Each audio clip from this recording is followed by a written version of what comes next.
Bienvenidos a Global Macro en Español, un podcast creado exclusivamente para impactar tu curva de aprendizaje en los mercados de capitales. Traído a ustedes gracias a Kaplan, Battlefield, Ideal Ratings, Kaya y The Hedge Fund Association.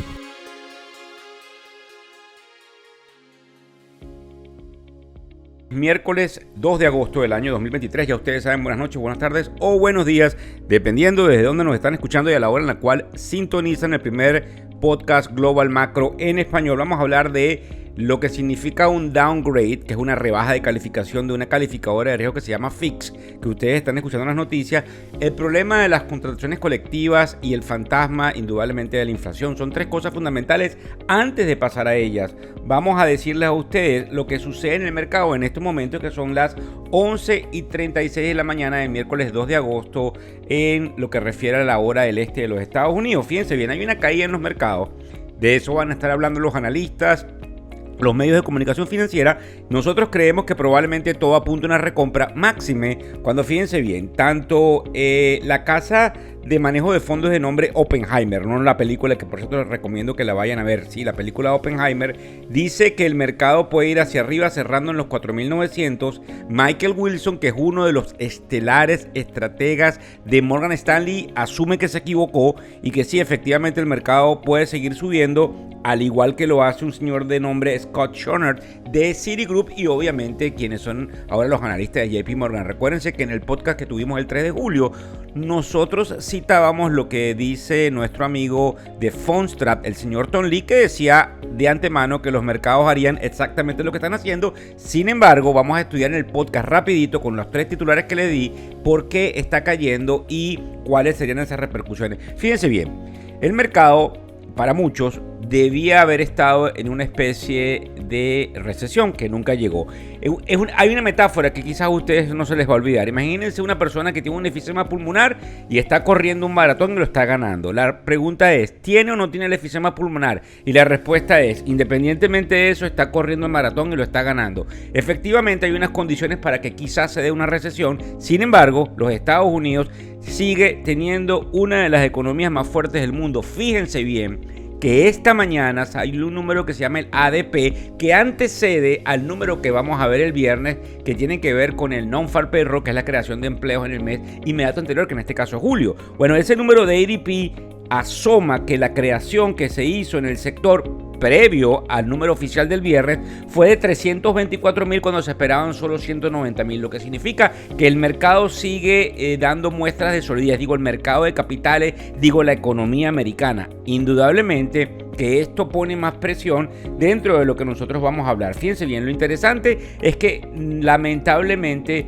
lo que dice la calificadora de riesgo Fitch, que es el primer titular que tenemos que mencionar, es algo valedero, pero es lo que se llama un non-event. Es decir, esto ya lo sabíamos, hay una crisis política en los Estados Unidos y una crisis presupuestaria y lamentablemente ellos tienen que hacer su trabajo, pero el mercado no se está afectando directamente por eso, aunque ustedes lo vean en los medios de comunicación. Fíjense bien, hay dos cosas fundamentalmente afectando el mercado. Uno, ese número del ADP, que indudablemente causa mucho miedo porque pudiésemos volver a tener inflación, de lo que vamos a hablar en unos segundos. Antes de eso, quiero hablar de las contrataciones colectivas. Nosotros observamos hace unas horas, por decir unos días atrás, que el sindicato de la compañía de carga UPS llegó a unos términos excelentes en términos de las prebendas para los trabajadores, lo que hizo que inclusive otras compañías no pudiesen competir y la compañía Yellow, que también hace carga o envíos de carga, se declarara en bancarrota, lo que da pie a que en vez de que los costos de shipping o de envío empiecen a bajar, empiezan a subir porque hay menos competidores en el mercado y porque indudablemente el traslado de esos aumentos salariales que hay en las contrataciones colectivas pasa a quienes somos los clientes.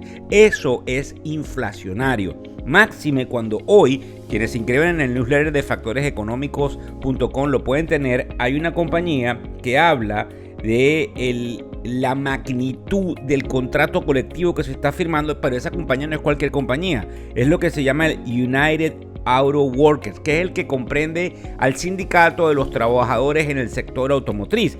Dice alguno de sus portavoces que jamás había visto algo en décadas como lo que se está por firmar.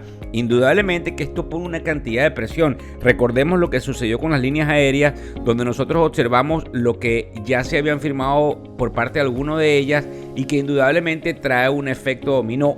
Pero aquí viene lo importante con respecto al fantasma inflacionario. Resulta que todos estos costos que se van a transferir a los clientes finales puede traer inflación. Ustedes lo entienden por un proceso de transferencia de costos y de subida de los mismos y que indudablemente lo paguemos nosotros con mayores precios. Sin embargo, al observarse lo que pudiese suceder desde el punto de vista de la caída en la demanda de los asientos de las líneas aéreas, pudiésemos tener una desaceleración con inflación que traería indudablemente lo que nosotros denominamos en los libros macroeconómicos esta inflación. Yo sé, y eso debo decirlo con mucha preponderancia, que es una confusión. Y es precisamente por eso que estrategas como Michael Wilson y estos señores de Oppenheimer y de Citigroup y de JP Morgan se han equivocado. Porque efectivamente cuando nosotros evaluamos todo esto, parece mentira, volvemos a la metáfora, que un enfermo con enfisema esté ganando un maratón. Fíjense bien, pasando a lo que sería el tema inflacionario, le debemos prestar atención a la subida en lo que serían los resultados que tuvo una compañía que tiene repercusiones a nivel mundial, como lo es Caterpillar. Y si pasamos a los mercados rápidamente, y hoy empezamos viendo no solamente los índices que, como ustedes saben, están en rojo, hoy vuelvo a repetir, miércoles 2 de agosto, debemos ver el bono a 10 años, porque ese bono nosotros lo denominamos el general. Ese bono está ahora rindiendo 4.11%. Indudablemente se echó una estirada en rendimiento, es decir, una caída en precio, porque ahí se maneja todo indirectamente proporcional. Cae el precio, sube el rendimiento, y indudablemente ellos están pronosticando no solamente que la reserva siga subiendo tasas, sino una repercusión nuevamente en el tema inflacionario. ¿Eso qué quiere decir? Que le tenemos que prestar atención a ese retroceso que hay en los mercados, porque pudiesen comprarlo y el único nubarrón que pudiésemos ver es algún tipo de declaración importante de los miembros de la política monetaria en los Estados Unidos que hiciesen que esa caída pudiese ser más pronunciada. Para que tengan una idea, a las 11:43 de la mañana, que es donde vamos ahorita, en la narrativa de este podcast, el Dow Jones cae 234 puntos, mientras que el Standard & Poor's lo hace con 54 puntos. Pero ¿qué es lo más importante?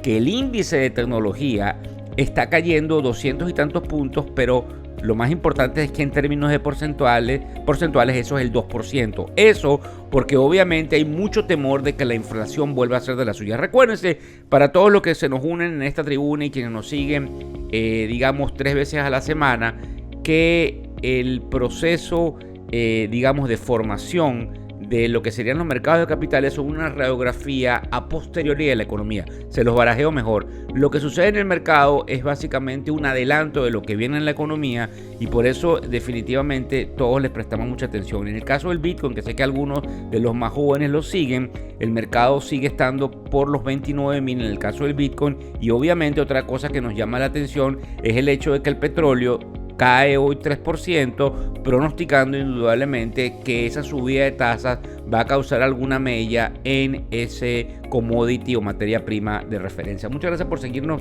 no solamente por acá por el podcast, sino por todas las redes sociales, y los invitamos nuevamente a inscribirse en factoreseconómicos.com, donde van a tener acceso al newsletter, a los posts que se hacen todos los días en los medios, al podcast 3 veces a la semana, a lo que serían los reels, que también los van a leer 3 veces a la semana, al programa de televisión que va a la audiencia individual, al igual que el programa de televisión que va a la audiencia institucional, y definitivamente al espacio de entrevistas que trae a conocidos ejecutivos y profesionales financieros. Muchísimas gracias a todos ustedes. El podcast Global Macro y de Factores Económicos ofrece una visión global de los mercados de valores, y dicho análisis es producto de la compilación traída por diferentes fuentes de investigación de mercados institucionales.